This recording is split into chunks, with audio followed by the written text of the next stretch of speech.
Hello, കുറച്ച് വട്ടുണ്ടെങ്കിൽ മാത്രമായിരിക്കും ഈ വീഡിയോ കംപ്ലീറ്റ് ആയിട്ടും നിങ്ങൾക്ക് കണ്ടു തീർക്കാൻ സാധിക്കുക. പലപ്പോഴും നമ്മൾ കുറച്ച് മാറി ചിന്തിക്കുമ്പോൾ അല്ലെങ്കിൽ കുറച്ച് ഭ്രാന്തമായി ചിന്തിക്കുമ്പോഴാണ് ഇതുവരെ തുറക്കാത്ത വാതിലുകൾ തുറക്കുന്നതും നമുക്ക് ജീവിതത്തിൽ വിജയിക്കാൻ സാധിക്കുന്നത്. അതുകൊണ്ട് തന്നെ കുറച്ച് ഔട്ട് ഓഫ് ദി ബോക്സ് കാര്യങ്ങളാണ് ഞാൻ ഈ വീഡിയോയിൽ പറയുന്നത്. തുടക്കത്തിലെ ആ ഒരു ജാമ്യം എടുക്കുന്നത് അതുകൊണ്ടാണ്. ബിക്കോസ് നിങ്ങൾ എല്ലാവരും ഡിഗ്രി പ്രിലിംസ് പരീക്ഷ എഴുതിയിട്ട് നിൽക്കുകയാണല്ലേ. മെയിൻസ് പഠിക്കണോ വേണ്ടയോ അങ്ങനെയൊക്കെ പല കൺഫ്യൂഷനും ഉണ്ട്. അപ്പോൾ ഇതിനകത്ത് കട്ട് ഓഫ് പ്രഡിക്ഷനോ അല്ലെങ്കിൽ അതൊന്നും അല്ല പറയാൻ പോകുന്നത്. മറ്റ് പല പ്രധാനപ്പെട്ട കാര്യങ്ങളും ഡിസ്കസ് ചെയ്യാൻ പോകുന്നത്. ഇപ്പൊ തുടക്കത്തിൽ അതെല്ലാം പറയുന്നത് അത്ര സീരിയസ് ആയിട്ടുള്ള ആൾക്കാർ മാത്രമായിരിക്കും വീഡിയോ പൂർണ്ണമായും കാണുക എന്നുള്ള ഉത്തമ ബോധ്യത്തിനാണ്. 2x സ്പീഡിലിട്ട് കണ്ടാലും മതി, പക്ഷെ പൂർണ്ണമായിട്ട് കാണാൻ ശ്രമിക്കുക. പക്ഷേ ഒരു കാര്യം ഞാൻ പറഞ്ഞോട്ടെ, ഇപ്പൊ നിങ്ങളുടെ ഒരു confusion to be or not to be എന്ന് ഷേക്സ്പിയർ കൊണ്ട് പറഞ്ഞ പോലെ വേണോ വേണ്ടയോ, കയ്യാളപ്പുറത്ത് തേങ്ങ പോലെ മെയിൻസ് പഠിക്കണോ വേണ്ടയോ എന്നൊക്കെ ചിന്തയല്ലേ. അല്ലെങ്കിൽ കട്ട് ഓഫ് എത്ര ആയിരിക്കും, മെയിൻസ് പഠിച്ച് തുടങ്ങിയിട്ട് പ്രിലിംസ് പൊട്ടി എന്ത് ചെയ്യും, അല്ലെങ്കിൽ പ്രിലിംസ് റിസൾട്ട് വന്നിട്ട് മെയിൻസ് പഠിച്ചാൽ പോരെ, ഇങ്ങനെ പല പല ചിന്തകളുണ്ട്. നമ്മുടെ മനുഷ്യന്റെ അവസ്ഥ അതാണ്. ഈ അൺസർട്ടനിറ്റി അല്ലെ, അതിനെ പ്രോസസ് ചെയ്യാൻ ബ്രെയിൻ ഇപ്പോഴും വളർന്നിട്ടില്ല. ഇപ്പൊ നമ്മുടെ പ്രീ ഫ്രണ്ടൽ കോർട്ടെക്സിന്റെ ഒക്കെ സ്റ്റഡി ഉണ്ട്. ഒരു കാര്യം എന്താണെന്ന് അറിയാത്ത അൺസർട്ടനിറ്റി ഉണ്ടല്ലോ. ഇപ്പൊ ഈ ഡെത്ത് റോ പ്രിസണേഴ്സ്, തൂക്കിക്കൊല്ലാൻ വിധിച്ചിട്ടുള്ള ആൾക്കാരെ സംബന്ധിച്ചുള്ള സ്റ്റഡി നടത്തിയിട്ടുണ്ട്. അപ്പൊ അതിൽ പറയുന്നൊരു കാര്യം, പലപ്പോഴും തൂക്കിക്കൊല്ലുന്നതിന്റെ തലേ ദിവസം വരെ വളരെ കാം ആൻഡ് കമ്പോസ്റ്റ് ആണ്. പക്ഷെ വിധി വരുന്നതിന്റെ തലേ ദിവസം ഉണ്ടല്ലോ, അതായത് വധശിക്ഷയാണോ വിധിക്കുന്നത് അല്ലെങ്കിൽ ജീവപര്യന്തമാണോ, ആ തലേ ദിവസം അവർ എക്സ്ട്രീംലി സ്ട്രെസ്ഫുൾ ആയിരിക്കും. പക്ഷേ വധശിക്ഷയാണ് വിധിക്കുന്നതെന്ന് അറിഞ്ഞു കഴിഞ്ഞാൽ വധശിക്ഷയുടെ തലേ ദിവസം പോലും അവർ വളരെ കാം ആൻഡ് കമ്പോസ്റ്റ് ആയിട്ടിരിക്കുന്നത്. കാര്യം എന്താണ്, സെർട്ടേനായി തട്ടിപ്പോകുന്നതിന് സെർട്ടേനായി ക്ലിയർ ആണ്.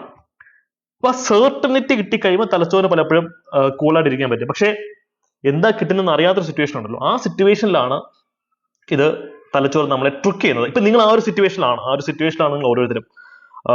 പ്രിലിംസിന്റെ കട്ട് ഓഫിന്റെ അവസ്ഥ എന്താണെന്ന് അറിയത്തില്ല, റിസൾട്ട് എന്ന് വരുമെന്ന് അറിയത്തില്ല, സിലബസിനെ പറ്റി ഒരു ധാരണയില്ല, സ്പെഷ്യൽ ടോപ്പിക്സ് ഒന്നും ഇറങ്ങിയിട്ടില്ലല്ലോ. അങ്ങനെ 100,000 അൺസർട്ടനിറ്റീസിന് നടുക്കാണ് നിങ്ങൾ നിൽക്കുന്നത്. പക്ഷേ ഇത് ഒരു തനിയാവർത്തനമാണ്. എല്ലാ വർഷവും ഇത് തന്നെയാണ് പ്രിലിംസ് ചെയ്യുന്ന വിദ്യാർത്ഥികളുടെ അവസ്ഥ. ഇതൊരു അവസരം കൂടെയാണ്. കാര്യം ഇനിയുള്ള പീരീഡ് ഗോൾഡൻ അവർ എന്ന് പറയുന്നത് അല്ലെ. നമ്മൾ പൊതുവെ ഗോൾഡൻ അവർ എന്ന് പറയുന്നത് എന്താ, PSL ചോദിച്ചിട്ടുള്ളതാ. ഒരു ആക്സിഡന്റ് സംഭവിച്ചു കഴിഞ്ഞാൽ ഒരാളെ എത്ര സമയത്തിനുള്ളിൽ ഹോസ്പിറ്റലിൽ എത്തിച്ചു ജീവിക്കും, ആ ഒരു ടൈമിനുള്ളിൽ എത്തിച്ചാൽ അയാൾ ജീവിക്കുള്ളൂ, അല്ലെങ്കിൽ തട്ടിപ്പോകും. ആ ഒരു പീരീഡ് ഗോൾഡൻ അവർ എന്ന് പറയുന്നത് അല്ലെ, സുവർണ നിമിഷങ്ങൾ. ഒരു PSC ഉദ്യോഗാർത്ഥിയെ സംബന്ധിക്കുന്ന ഗോൾഡൻ അവർ എന്ന് പറയുന്നത് പ്രിലിംസിനും മെയിൻസിനുണ്ടായിട്ടുള്ള പീരീഡ് ഉണ്ടല്ലോ, പ്രിലിംസിനും റിസൾട്ട് വരുന്നതിനിടയിലുള്ള പീരീഡ്, ആ പീരീഡാണ്. ഈ സമയം ഒരുവിധം എല്ലാ ടീംസും ഉഴപ്പും. കാര്യം അൺസർട്ടനിറ്റിയെ പ്രോസസ് ചെയ്യാൻ നമ്മുടെ പ്രീ ഫ്രണ്ടൽ കോർട്ടെക്സ് തലച്ചോറിന് ഇപ്പോഴും കഴിവ് കുറച്ച് കുറവാണ്. അതുകൊണ്ട് തന്നെ എല്ലാവരും ഉഴപ്പും. പക്ഷെ കുറച്ച് ആൾക്കാർ ഒരു കൺവിക്ഷനോടുകൂടി പഠിച്ചു തുടങ്ങും. എന്താ പഠിക്കേണ്ടത്, എങ്ങനെയാ പഠിക്കേണ്ടത് ഞാൻ താഴെ പറഞ്ഞു. അങ്ങനെ സ്പെഷ്യൽ ടോപ്പിക്സ് ഒന്നും വന്നില്ലല്ലോ, പക്ഷേ പഠിച്ചു തുടങ്ങേണ്ടുന്ന ടോപ്പിക്സ് ഉണ്ട്, ഞാൻ താഴെ പറഞ്ഞുതരാം. അപ്പൊ ഈ ഒരു കാര്യം നിങ്ങൾ മനസ്സിലിരിക്കണം. അപ്പൊ നിങ്ങളൊക്കെ റൈറ്റ് വേ പഠിച്ച് തുടങ്ങണമെന്നോ തുടങ്ങരുതെന്നോ അല്ല ഞാൻ പറയുന്നത്. ചോയ്സ് തരികയാണ്, നിങ്ങൾക്കുള്ള ചോയ്സ് ആണ്. നിങ്ങൾക്ക് കൺഫ്യൂഷൻ അടിച്ച് മാറിയിരിക്കണോ അതോ റാങ്ക് അടിച്ച് ജോലിയിൽ കയറണം എന്നുള്ളത് നിങ്ങളുടെ മാത്രം ചോയ്സ് ആയിരിക്കും. ഇവിടെ ഞാൻ നേരത്തെ പറഞ്ഞു നമ്മുടെ out of the box thinking. അപ്പൊ അത്തരത്തിൽ ചിന്തിക്കാൻ റെഡി ആണെങ്കിൽ നിങ്ങൾ ധൈര്യമായിട്ട് തന്നെ സബ്സ്ക്രിപ്ഷൻ അടിച്ച് നമ്മുടെ ചാനലിൽ കൂടിക്കോളൂ. നമ്മുടെ ടെലിഗ്രാം ചാനലിൽ നമ്മൾ ധാരാളം ഫ്രീ കണ്ടന്റുകൾ തരുന്നുണ്ട്. ഡെയിലി അവരുടെ ഫ്രീ മോക്ക് ടെസ്റ്റ് തരുന്നുണ്ട്. നല്ല കട്ടി മോക്ക് ടെസ്റ്റ് ആണ്. അപ്പം അറ്റൻഡ് ചെയ്യുമ്പോൾ തുടക്കത്തിൽ നിങ്ങളുടെ കോൺഫിഡൻസ് കുറച്ച് കുറയും. പക്ഷെ 10 ദിവസം അടുപ്പിച്ച് അറ്റൻഡ് ചെയ്ത് കഴിഞ്ഞാൽ നിങ്ങളുടെ ലെവൽ വേറെയാവും. അത് ഞാൻ തരുന്ന ഉറപ്പാണ്. ചാനൽ ലിങ്ക് ഞാൻ കമന്റ് സെക്ഷനിൽ പിൻ ചെയ്തിട്ടുണ്ട്. ടെലിഗ്രാം ചാനൽ മെമ്പേഴ്സ് ആവും. അതിനോടൊപ്പം തന്നെ ഡിഗ്രി മെയിൻസിന്റെ പ്ലേലിസ്റ്റ് ഞാൻ ഇട്ടിട്ടുണ്ട്. ഈ അൺസർട്ടനിറ്റീസിനൊക്കെ ഫൈറ്റ് ചെയ്ത് എങ്ങനെ പഠിക്കണം എന്നുള്ള ഈ പ്ലേലിസ്റ്റ് കണ്ടാൽ നിങ്ങൾക്ക് മനസ്സിലാവും. ഓക്കെ, അപ്പൊ ഇനി ഞാൻ പറയാൻ പോകുന്നത് കുറച്ച് ഔട്ട് ഓഫ് ദ ബോക്സ് ചിന്തിക്കേണ്ടതിന്റെ സിഗ്നിഫിക്കൻസിനെ പറ്റിയാണ്. ഈ ഒരു ചോദ്യം ചിലപ്പോൾ നിങ്ങൾ മുമ്പ് കണ്ടിട്ടുള്ള ഒരു ചോദ്യമായിരിക്കും. പഴയ ഡിഗ്രി മെയിൻസിലെ ഒരു ചോദ്യമാണ്, കട്ടി ചോദ്യമാണ്, ഒരുവിധം എല്ലാവരും സ്കിപ്പ് അടിക്കുന്ന ചോദ്യമാണ് അല്ലെ. പക്ഷെ ഞാൻ പറഞ്ഞു, കുറച്ച് വട്ട് ഉണ്ടെങ്കിൽ, കുറച്ച് ഔട്ട് ഓഫ് ദ ബോക്സ് ചിന്തിക്കാൻ നിങ്ങൾക്ക് പറ്റുമെന്നുണ്ടെങ്കിൽ ജീവിതം പോസിറ്റീവായി തന്നെ മാറി മറിയും. ഈ ചോദ്യം ഒരുവിധം എല്ലാവരും സ്കിപ്പ് അടിക്കുമ്പോൾ ഞങ്ങളുടെ സ്റ്റുഡൻസ് എങ്ങനെ അപ്രോച്ച് ചെയ്യുന്നറിയോ? Leishmania tropica minor, donovani, recidivans, tropica major. ഇവിടെ kala azar, wet oriental sore, nasal leishmaniasis. മൊത്തത്തിൽ കൺഫ്യൂഷൻ, എന്താണ് ഇതാണ് പഠിക്കാത്തൊരു സാധനമാണെന്ന് സ്കിപ്പ് അടിക്കുമ്പോൾ ഞങ്ങളുടെ കുട്ടികൾ ചിന്തിക്കുന്ന ഒറ്റ പോയിന്റ് ആണ്. അവർ കുറച്ച് വട്ടുണ്ട്, അതുകൊണ്ടാണ് ഞങ്ങളുടെ ബാച്ചിൽ വന്നിട്ടുള്ളത്. അവർ ചിന്തിക്കുന്നത് എങ്ങനെയാണെന്ന് വെച്ച് കഴിഞ്ഞാൽ, ഓക്കെ, ഇതിനകത്ത് ട്രോപ്പിക്ക ഇതെല്ലായിടത്തും ഒരുപോലെ, പക്ഷേ ഇവിടെ കണ്ട ട്രോപ്പിക്ക മൈനർ, ട്രോപ്പിക്ക മേജർ, അത് സിമിലർ സൗണ്ടിങ് ടേംസ് ആണ്. ഇത്തരത്തിൽ സിമിലർ സൗണ്ടിങ് ടേംസ് ഇവിടെ ഉണ്ടോ നോക്കും. വെറ്റ് സോറുണ്ട്, ഓറിയന്റൽ സോറുണ്ട്. സോ എയും ബിയും 2ഓ 3ഓ ആയേ പറ്റത്തുള്ളൂ അല്ലെ. അപ്പൊ അങ്ങനെയുള്ള ഓപ്ഷൻ അകത്തുണ്ടോ? എ, ഡി, എ എന്ന് പറയുന്നത് 2 3 അല്ലേ, A2 അല്ലെങ്കിൽ 3, D C അല്ലേ, A3 D2, ബാക്കിയുള്ളതിനകത്തതില്ല. സിയിൽ മാത്രമേ ഇത്തരത്തിലുള്ള ഒരു കാര്യമുള്ളൂ. നിങ്ങൾ ശ്രദ്ധിച്ചോ? അത് നോർമലായി ചിന്തിക്കുന്ന ഒരാൾക്ക് ഈ ഒരു ഉത്തരത്തിലേക്ക് എത്താൻ കുറച്ച് കഷ്ടപ്പെടും. കാര്യം അങ്ങനെ പഠിക്കുന്ന ഒരു ഏരിയ അല്ലത്. പക്ഷേ അനലറ്റിക്കലായിട്ട് ഔട്ട് ഓഫ് ദ ബോക്സ് ചിന്തിച്ചാൽ ഇത് മാത്രമല്ല, ഈ താഴെയുള്ള ചോദ്യത്തിന് ഉത്തരം നിങ്ങൾക്ക് കിട്ടും. ഇത് ഞാൻ ഓൾറെഡി നിങ്ങൾക്ക് ഡിസ്കസ് ചെയ്ത് തന്നാന്ന് തോന്നുന്നു അല്ലേ. കഴിഞ്ഞ ഡിഗ്രി പ്രിലിംസിലെ ഒരു ചോദ്യമാണ്, എല്ലാവരും സ്കിപ്പ് അടിക്കാൻ പറഞ്ഞ ചോദ്യമാണ്. പക്ഷെ ഞങ്ങളുടെ കുട്ടികൾ അത് ശരിയാക്കി. എങ്ങനെയാ? എസ്തദോ ഇന്ത്യ, ഇത് എന്തിന്റെ പേരാണോ ചോദിക്കുന്നത്? ദ. ഈ ദ എന്ന് പറയുന്ന സാധനം പോർച്ചുഗീസുകാരുടെ പേരിലൂടെയാണോ, ഇംഗ്ലീഷുകാരുടെയാണോ, ഡച്ചുകാരുടെയാണോ, ഫ്രഞ്ചുകാരുടെ പേരിലൂടെയാണോ ഉള്ളത്? വാസ്കോഡ ഗാമയെ അറിയാത്ത ആരും കാണത്തില്ല. അപ്പൊ അങ്ങനെ നമുക്ക് എ എന്നൊരു ഓപ്ഷനിലേക്ക് എത്താം. എ. ഈ PSC ചോദ്യങ്ങൾ പ്ലാൻ ചെയ്യുന്ന ഒരു ഉദ്ദേശം മനസ്സിലാക്കണം. നിങ്ങൾ ഔട്ട് ഓഫ് ദ ബോക്സ് ചിന്തിക്കുന്ന കക്ഷിയാണോ? അറിയാത്തൊരു ചോദ്യം വന്നു കഴിഞ്ഞാൽ നിങ്ങൾ പാനിക് ആവുമോ? നിങ്ങൾക്ക് അതിനെ അപ്രോച്ച് ചെയ്യാൻ പറ്റും. ഇതിന് അൺസർട്ടനിറ്റി, അൺസർട്ടനിറ്റിയാണ്. ശരിയാണോ തെറ്റാണോ അറിയില്ല. അൺസർട്ടനിറ്റിയെ ടോളറേറ്റ് ചെയ്യാന്ന് പറയുന്നത് ഒരു ബ്യൂറോക്രാറ്റ്, ഉദ്യോഗസ്ഥന് വേണ്ടുന്ന ഒരു ക്വാളിറ്റി തന്നെയാണ്. അങ്ങനെ ഉള്ളവർ മതി ഉദ്യോഗസ്ഥരാകാൻ വരുന്നത്. അതാണ് PSCയുടെ അപ്രോച്ച്. സിവിൽ സർവീസ് പരീക്ഷകൾ കഴിഞ്ഞ 25 വർഷമായിട്ട് ഇങ്ങനെയാണ്. കേരള PSC 2019 തൊട്ട് ഇങ്ങനെ മാറി. ഇനി അങ്ങോട്ട് ഇങ്ങനെ തന്നെ ആയിരിക്കും. സോ മെയിൻസിന് പ്രിപ്പയർ ചെയ്യുമ്പോൾ നിങ്ങൾ ഈ ഒരു മെന്റാലിറ്റി കീപ്പ് ചെയ്യണം. അറിയാവുന്ന ചോദ്യങ്ങൾ മാത്രം കുത്തി പുറത്തു വരാനായിട്ട് പഴയ PSC അല്ല, ഇത് പുതിയ PSC ആണ്. നമുക്ക് റിസ്ക് എടുക്കണം. ഈ ചോദ്യം അനലിറ്റിക്കൽ ക്വസ്റ്റനാണ്. GK ചോദ്യമാണെന്ന് തോന്നുമെങ്കിൽ അനലിറ്റിക്കൽ ഉത്തരം കണ്ടെത്തേണ്ട ചോദ്യമാണ്. പിന്നെ തീവ്രമായിട്ടുള്ള പരിശീലനം ഈ യൂട്യൂബ് ചാനൽ ധാരാളം ഫ്രീ ക്ലാസ് ഇട്ടിട്ടുണ്ട്. അത് കറക്റ്റ് ഫോളോ ചെയ്യാം. ഇതാണ് കുറച്ച് ഔട്ട് ഓഫ് ദ ബോക്സ് ആയിട്ട് നിങ്ങൾ ചിന്തിക്കുന്ന എലിമിനേഷൻ ടെക്നിക്സ് എന്ന് പറയുന്ന ഒരു കാര്യമാണ്. ശാസ്ത്രീയമായിട്ടുള്ള കറങ്ങിക്കുത്തില്ല. പക്ഷേ ഇതിനോടൊപ്പം ആഴത്തിൽ ഇറങ്ങി പഠിക്കണം. ഇവിടെ നമ്മൾ ഔട്ട് ഓഫ് ദ ബോക്സ് ചിന്തിക്കണം.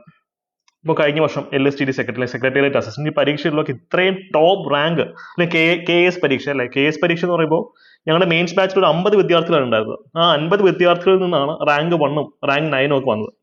അപ്പം ഔട്ട് ഓഫ് ദ ബോക്സ് ചിന്തിക്കുന്ന ആൾക്കാരായിരിക്കും ഞങ്ങളുടെ ബാച്ചിലേക്ക് വരിക. അവരിൽ നിന്ന് റിസൾട്ട് ക്രിയേറ്റ് ചെയ്യാൻ എളുപ്പമാണ്. അപ്പൊ ഞങ്ങളുടെ പണിയും കുറച്ച് കുറയും അല്ലെ. ബാച്ചിന്റെ സൈസ് കുറവാണെങ്കിൽ നമുക്ക് കൂടുതൽ കുട്ടികൾക്ക് ഫോക്കസ് കൊടുക്കുക, അറ്റൻഷൻ കൊടുക്കാം, റിസൾട്ടും പെട്ടെന്ന് ക്രിയേറ്റ് ചെയ്യാൻ പറ്റും. അപ്പോൾ ആ ഒരു അപ്രോച്ച് ആയിരിക്കും നിങ്ങൾ എടുക്കേണ്ടത്. ഈ പറഞ്ഞതുപോലെ അനലിറ്റിക്കലായിട്ട് കാര്യങ്ങളെ നോക്കി കാണാം. ഓക്കെ, സമയം കളയരുത്. കാര്യം ഒരു സമയമാണ് ഒരു വ്യക്തി കിട്ടാവുന്ന ഏറ്റവും വലിയ അസറ്റ് അല്ലെ. അംബാനിക്കും അദാനിക്കും നിങ്ങൾക്കും VDSനും എല്ലാവർക്കും സമയം ഒന്ന് തന്നെയാണ് ഇപ്പോൾ വന്നിട്ടുള്ളത്. അത് കൃത്യമായിട്ട് യൂട്ടിലൈസ് ചെയ്യാൻ പറ്റുന്നവൻ വിജയിക്കും ലൈഫിൽ. ഇവിടെ സമയം വേസ്റ്റ് ചെയ്യുന്ന പറയാനുള്ള ഒരു റീസൺ കട്ട് ഓഫ് പ്രിഡിക്ഷന് പുറകെ പോകുന്നു, അല്ലെങ്കിൽ മറ്റ് നെഗറ്റീവ് വാർത്ത. അയ്യോ പെൻഷൻ പ്രായം കൂട്ടുന്നൊന്നും ഇല്ല. കൂട്ടുന്നതിന്റെ കേട്ടപ്പോഴത്തേക്ക് എല്ലാവരും അങ്ങോട്ട് ഓടുവാണ്. പഠിത്തമെല്ലാം നിർത്തിയിട്ട് അങ്ങോട്ട് ഓടുവാണ്. ഞാൻ ഡൗട്ട് വെച്ചിട്ട് നീറ്റ് പരീക്ഷ ക്യാൻസൽ ചെയ്ത്. ഇതുപോലെ എങ്ങാനുമാണ് കേരള PSC സംഭവിച്ചിരുന്നെങ്കിൽ പകുതി പിള്ളേർ പഠിത്തം നിർത്തി അതോട് പോയനെ. പക്ഷെ നീറ്റ് പരീക്ഷ ക്യാൻസൽ ചെയ്തപ്പോൾ കുട്ടികൾ എന്ത് ചെയ്തു? അടുത്ത പരീക്ഷ പ്രിപ്പയർ ചെയ്യണം. ഒരു സിസ്റ്റവും ഒരു സംവിധാനവും പെർഫെക്റ്റ് അല്ല. എല്ലായിടത്തും എന്തെങ്കിലും ഇംപെർഫെക്ഷൻസ് കാണും. പക്ഷേ നമ്മൾ ഓവർ വൈകാരികമായിട്ട് അതിന്റെ പുറകെ പോയി കഴിഞ്ഞാൽ, കാര്യം പഠിക്കാതിരിക്കാൻ ബ്രെയിൻ 100 കാരണങ്ങൾ കണ്ടെത്തിക്കൊണ്ടിരിക്കും. അല്ലെങ്കിൽ മറ്റൊരു കാര്യം കിട്ടിക്കൊണ്ടേയിരിക്കും. അത് ഇത് തന്നെ വേണമെന്നില്ല. കട്ട് ഓഫ് പ്രൊഡിക്ഷനെ സംബന്ധിച്ചാവാം, അതാവാം, ഇതാവാം, സിലബസ് ആവാം, ആൻസർ കീ റോങ്, ചപ്പ് ചവറ് തേങ്ങ എല്ലാം കിട്ടും. പക്ഷെ നീ പഠിച്ചാൽ നിനക്ക് ജോലി കിട്ടും. എൻഡ് ഓഫ് ദി ഡേ അതേ ഉള്ളതിന്റെ കാര്യം. അല്ലാതെ സിസ്റ്റത്തിനെ പെർഫെക്റ്റ് ആക്കിയിട്ട് നിങ്ങൾക്ക് ഒന്നും ലഭിക്കാനില്ല. ഈ PSC സർക്കിളിന്റെ ഒരു ശാപം അതാണ്. എവിടെ നോക്കിയാലും നെഗറ്റീവ് വാർത്തയാണ്. ഈ നെഗറ്റിവിറ്റി അല്ലെങ്കിൽ കുറ്റമറ്റ സിസ്റ്റം ഒന്നും അല്ല PSC. പക്ഷെ ഞാൻ ആവർത്തിച്ച് പറയുന്ന കാര്യമാണ്, നിങ്ങൾ 1-2 വർഷം ഡെഡിക്കേറ്റഡ് ആയിട്ട് ചിട്ടയോടുകൂടി പഠിക്കണം. വെറുതെ പഠിച്ചിട്ട് ചിട്ടയോടുകൂടി സ്ട്രാറ്റജിക് ആയിട്ട് പഠിച്ചെങ്കിൽ നിങ്ങൾക്ക് ജോലി കിട്ടും. ഞാൻ കണ്ടിട്ടുള്ള സ്റ്റുഡൻസ് എല്ലാം അങ്ങനെ തന്നെയാണ്. അപ്പോൾ നെഗറ്റീവ് വാർത്തകളുടെ പുറകെ പോയി നിങ്ങളുടെ സമയം കളയരുത്. പ്രതികരിക്കേണ്ടത് പ്രതികരിക്കുക, പ്രക്ഷോഭം നടത്തേണ്ടത് പ്രക്ഷോഭം നടത്തുക, അതൊന്നുമല്ല പറയുന്നത്. പക്ഷെ അത് മാത്രമല്ല ലൈഫ്. ആ സമയത്ത് ഉത്തിരുന്ന് പഠിച്ചു കഴിഞ്ഞാൽ നിങ്ങൾക്ക് റാങ്ക് ലിസ്റ്റിലേക്ക് എത്താൻ പറ്റും. ഞാൻ ഈ പറയുന്നത് എനിക്കറിയാം കുറച്ച് ഔട്ട് ഓഫ് അല്ലെങ്കിൽ വട്ടൻ പറയുന്നതാണ് എനിക്ക് തോന്നുക. ഇനി കയ്യടി കിട്ടണമെങ്കിൽ എന്താ പറയാ, PSC ചീത്ത വിളിക്കണം അല്ലേ, അല്ലെങ്കിൽ PSCക്ക് എതിരായിട്ട് പ്രക്ഷോഭം നടത്തണം. കയ്യടി ഇട്ട എളുപ്പമാണ്. ഇത് നടത്തുന്ന ആൾക്കാർ ചെയ്യുന്ന തെറ്റാണെന്നല്ല ഞാൻ പറയുന്നത്. പക്ഷേ അങ്ങനെ ചെയ്യുമ്പോൾ കുട്ടികൾ PSCയിൽ നിന്ന് അകലുകയാണ്, അവരുടെ ജോലി സാധ്യത കുറയുകയാണെന്ന കാര്യം മറക്കരുത്. അനീതി കണ്ട നമ്മൾ പ്രതിഷേധിക്കണം, പ്രതികരിക്കണം, അതൊക്കെ സമ്മതിക്കുന്നു. പക്ഷെ ഓവറാക്കി ചളവാക്കല്ല. നമ്മൾ പഠിക്കേണ്ട സമയം കളഞ്ഞ് അതിന് പുറകെ പോകും. അത്ര ഞാൻ പറയുന്നുള്ളൂ. കുറെ പ്രശ്നങ്ങളുണ്ട്, കുറെ ഇഷ്യൂസ് ഉണ്ട് PSC സംഭവിക്കുന്നു. പക്ഷെ നിങ്ങളുടെ ലൈഫാണത്. നിങ്ങൾ കുത്തിരുന്ന് പഠിക്കും. ഞാൻ എൻ്റെ ഒരു പേഴ്സണൽ എക്സ്പീരിയൻസ് പല സ്ഥലത്തും ഞാൻ പറയുന്നുണ്ട്. PSCയുടെ നെഗറ്റീവ് വാർത്തകളൊക്കെ ഞാൻ അറിയുന്നത്, PSC ഇത്ര മോശപ്പെട്ട ഒരു സംഭവം എന്നുള്ള ന്യൂസ് ഞാൻ അറിയുന്നത് റാങ്ക് ലിസ്റ്റ് വന്നതിന് ശേഷമാണ്. അതിന് ഈ PSC സർക്കിളിൽ വലിയ ബന്ധങ്ങളില്ല, അതുകൊണ്ട് ഈ ന്യൂസ് ഒന്നും എനിക്ക് എന്നിലേക്ക് എത്തുന്നില്ല. അതുകൊണ്ട് തന്നെയാണ് കുത്തിരുന്ന് പഠിച്ച റാങ്ക് ലിസ്റ്റിലേക്ക് എത്താൻ പറ്റിയത്. ഫസ്റ്റ് ബാച്ചിൽ തന്നെ എനിക്ക് അപ്പോയിന്റ്മെന്റ് ലഭിച്ചതുകൊണ്ടാണ് എക്സൈസ് റേഞ്ച് ഇൻസ്പെക്ടർ ആയിട്ട്. എനിക്ക് ലാസ്റ്റ് അപ്പോയിന്റ്മെന്റ് ലഭിച്ചത് അസിസ്റ്റന്റ് ജയിൽ സൂപ്രണ്ട് ആയിട്ടാണ്. ഞാൻ പഠിക്കുന്ന സമയത്താണ് ഇത്തരത്തിലുള്ള നെഗറ്റീവ് വാർത്തകൾ ഞാൻ കേട്ടുന്നതെങ്കിൽ എന്റെ സമയം മൊത്തം അതിന് പുറത്ത് ഞാൻ കളഞ്ഞേനെ. ഇതാണ് ഇഗ്നോറൻസ് ഈസ് ബ്ലിസ് എന്ന് പറയുന്നത് അല്ലെ, അറിവില്ലായ്മ ഒരു അനുഗ്രഹമാണ് പലപ്പോഴും. ഇതാണ് നിങ്ങൾ മനസ്സിലാക്കേണ്ടത്. നിങ്ങൾ സിസ്റ്റത്തെ നന്നാക്കാൻ പോട്ടെ, നിങ്ങൾ ഇത് പഠിച്ചു കഴിഞ്ഞാൽ സിസ്റ്റം നിങ്ങൾക്ക് ജോലി തരും, അത് മാത്രം നോക്കിയാൽ മതി. അപ്പോ DA കൂട്ടിയോ കുറച്ചോ അല്ലെങ്കിൽ കട്ട് ഓഫിന്റെ കാര്യം, നിയമനം, അത് ഇത് ചപ്പയവർ ഒന്നും നിങ്ങൾ ചിന്തിക്കേണ്ട. ദയവായിരുന്നു പഠിക്കുക. ഓക്കെ, കൈയടി കിട്ടാനല്ല ഞാൻ ഈ പറഞ്ഞത്. ഈ കൈയടി കിട്ടണമെങ്കിൽ ഞാൻ PSC ചീത്ത പറഞ്ഞാൽ കിട്ടുമെന്ന് എനിക്കറിയാം. പക്ഷെ എനിക്ക് ആ കൈയടി വേണ്ട. എനിക്ക് വലുത് വിദ്യാർത്ഥികളുടെ പോസിറ്റീവ് മൈൻഡ് സെറ്റും അതിൽ കൂടെ കിട്ടുന്ന റാങ്കും മാത്രമാണ്.